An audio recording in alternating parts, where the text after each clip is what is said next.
Hey everybody, this is Allan Ting, TEDx speaker, #1 best-selling author. Welcome to another episode of Expert Series Interview. And today we have a very special guest. We always have very special guests. He's also a very good friend of mine, dear friend of mine. He's Mark McIntyre. He's the CEO and the founder of Go McIntyre. And he had run 4 multi-billion-dollar companies. Also worked with Intel, LendingTree, and Air Force, and many other companies as well. And the reason why I brought Mark onto our show is because this is a topic that we all been talking about. It's on fire. And here's the thing is, how do we lead? How do we transition from screen time battles to training future leaders? And how do we tie in tech into parenting topic? And this is the exact reason why I brought on, because Mark is the expert. He's in marketing. He's been in there for a very long time and he's very familiar. He is running one of the AI groups within our mastermind. So this is the exact reason why I brought Mark on board. So without further ado, Mark, how are you? I'm doing fantastic. How about you? Awesome. So let's go and dive right into it. Some of you might be wondering, like, what does tech have to do with parenting, right? So we're going to connect the dots for you or with you. And with that said, please help us understand what is this new digital landscape? What is the opportunity with AI? And why is it bigger than the internet revolution? Okay, well, what's happening today is early on, we've had all these different innovations, fire, the wheel, the internet, computing, all this stuff, mechanics. And now we have this other thing called AI. And it's easy to get lost in all the cool things like making an image or can you create a video or all that. But there's something underlying the whole thing that's much more powerful than that. And that is that we're creating essentially workers. And they can replace us and for a lot of tasks. And therefore our ability to interact with those AI bots or assistants or whatever you want to call them is going to dictate how productive we're going to be able to be. And therefore it will predict our economic impact. And so if we look at employment for one or creating a business for another, our ability to add value is going to be directly tied to how well we integrate with AI and how well we're able to manage AI. Yeah, I love what you just said and how this tied back into parenting. You know, I've been sharing with audience with my channel for a while and I'm saying AI will not replace jobs. Nope. Kids that knows AI will replace those that don't know how to use AI. Yeah. So if you want to give your kids an edge, an opportunity to stand out and be a leader, this is the exact conversation we should be having right now. So, we talked about future leaders and, from screen time battles, a lot of kids are addicted to screens and things like that, to training a new future, leader. Let's kind of, before we do that, let's define what is your definition of future leader and what can we do today to help our kids become one? Well, I can say this. My definition of leader for all time was a person that they first could lead themselves and therefore set an example for others in leadership and creating, moving toward an outcome or a goal or a vision. And now we have a new thing with that vision. We have a new type of employee in that vision. And so in order to be a leader, you have to be able to manage people alongside with tech. And that's been the case to a degree, but now some of that tech is our employees in every sense. And so we are going to have AI employees for almost every company within the next couple of years. And most companies already have it. That's the secret of this, is most companies are already built in AI as part of their workforce. And so the ability and the training that kids need to have now is if they want to be,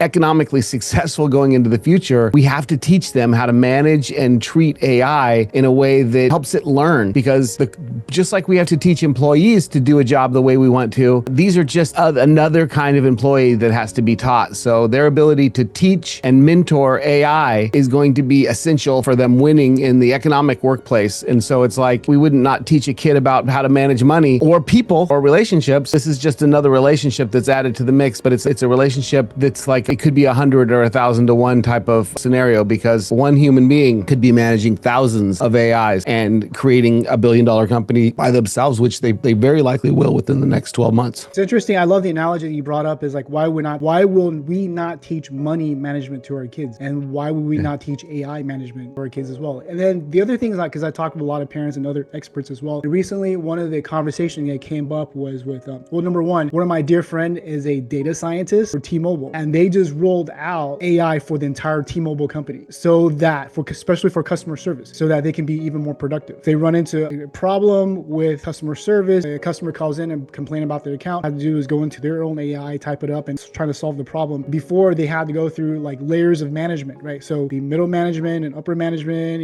to cancel, to, all that stuff. Now just type in AI and then the AI comes back with immediate feedback and answer, and they can deliver that back to the client. And it saves so much time, saves so much money, right? So that's one aspect. The other aspect for those who are still like kind of on the fence, like, like, I don't know about AI. That's not a real thing. It's a joke, Terminator, right? From the movie Terminator. Here's what's happened. One of the college professors actually said this: I don't want my students to use AI. I understand his intent because you don't want to plagiarize and cheat. I totally get that. And he calls AI ChatGPT clunker, like Star Wars clunker, like just basically a robot. I'm sorry, but if you have your kid has that professor, have them drop out and go to a different class. Yeah, I was going to say that. And I'm sorry, these professors are going to get replaced. They're going to be out of a job within 5-10 years. That's just reality, right? So as you're talking about that, we're starting to see this transition. And it's, one will look at it like replacing job, but the other aspect is how do we elevate our consciousness? How do we elevate our learning? How do we expedite our learning? Like exactly, factors not just 10, but thousands fold, right? So I love where this conversation is going. Now, what do you think were some of the biggest myths parents believe about screen time and actually what's really holding them back from their success? Well, I think that they're correct on a lot of the screen time assumptions they're making, and it's because it's not managed. And so just like anything else, if you set rails around what screen time means, then you can give your kids the opportunity to win. And it's not just kids, it's everybody. So this feeds to every type of person or human that you're managing, and especially yourself. Being on a screen isn't the problem. Doom scrolling is the problem. Being on a screen, solving the world's biggest problems 24/7, not so much of a bad thing, right? Scrolling through memes for 14 hours a day is a problem. And so I think that an active supervision is what's needed here, where we actually reward some behavior that has lots of screen time. Get involved in some of that screen time if it's moving in the right direction. And then, obviously if that screen time is not productive, it's like anything else in life. A kid can go out and go outside to play and play a sport and can be really healthy, right? Or they can go outside to the corner and get involved with the wrong people and they're in a drive-by shooting. This is the same thing. There's no difference here. It's just online versus in person. And so screen time is not the problem. The rails are a problem. And I would like to call this out, and this is not to blame or shame the parents by any means, right? Yeah. See, sometimes we use tech as a convenience. Yeah. As a parent, I've done that too. I had a very long day at work. I'm just going to let my kid binge on iPad because it's easier. It's like a digital babysitter. How many times have you gone to like restaurants, you see this all the time? Like I go to Chili's and see these parents just put the iPhone right in front of their 2-year-old or 4-year-old kid and they just watch them binge. I'm sorry, but they're building it into cars. And in the cars, right? In the cars as well. You're conditioning your kid to binge on iPad mindlessly, and now you come back and complain. I'm sorry, again, not coming from blame or shame, because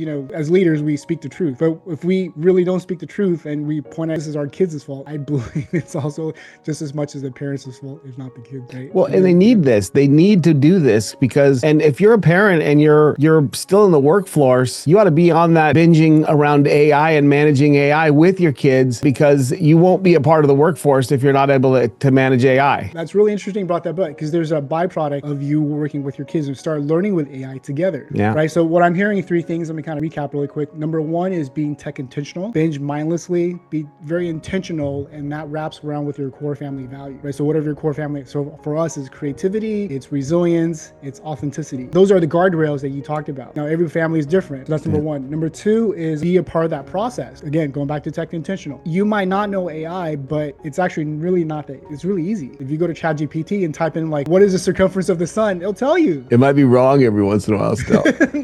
So there's also a validation process too, right? It might be wrong, right? Point is, it's Google search on steroids. And many times it becomes, it's my go-to place to ask a bunch of questions, especially when it comes to human development. And then the other part is, you mentioned about be healthy, go on the outside. It's actually the same thing, whether inside or outside, it's the same thing. If I might add to that, and this is where the power of AI that comes in. Let's say your kids are playing soccer and they're suck and they just seem like they can't improve their game. Why not use AI to go learn from the professional, ask the professional, what does Ronaldo do differently, or what is this one thing he do, so that your kids can learn through that process through AI. Now your AI is becoming your mentor. Yeah. You can layer YouTube with AI and really get some powerful learnings. What makes a great striker? You can ask the AI that, and then you can put that into YouTube and see it play out and kind of go back and forth. If you're talking about soccer, they'll tell you in words, and then they'll show you. And so the kid could learn that and then adapt. Wow, that is so powerful. Mark, you just dropped a truth bomb right there.